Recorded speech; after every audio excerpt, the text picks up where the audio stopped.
The way that the financial counseling benefited us through the Freedom Initiative was that it allowed us to someone like a third party to look at our budget line by line and just see where we could adjust our expenses to where we could tithe our 10%, because the money was there, but we just didn't have enough faith to let the numbers do the work for themselves. We have gone through financial seminars like Dave Ramsey, and just having someone one-on-one dissect our budget and go through it was a lot more beneficial than the seminars had been for us.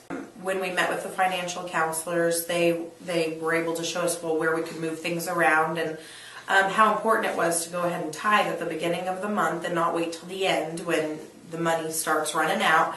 And when we started doing that, it made a huge difference, because we would tithe at the beginning of the month, and it's like, we didn't miss the money. It's still a sacrifice, because yes, we could use that money for other things, but it definitely showed us that the money's there, that God has provided, and we should be good stewards of that gift.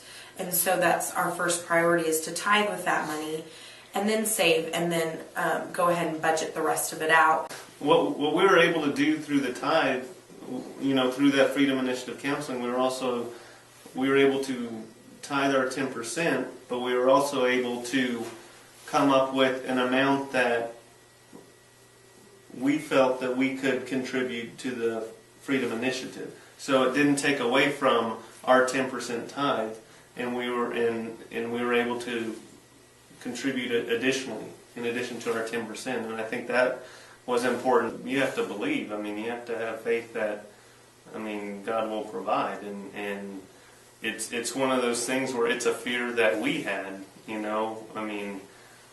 You see a dollar amount and it's a number, but tithing at the beginning, it's one of those things where money was always left over at the end of the month, but it's one of those things where you don't just kind of leave it there. Take care of what your first responsibility is, and then watch what happens.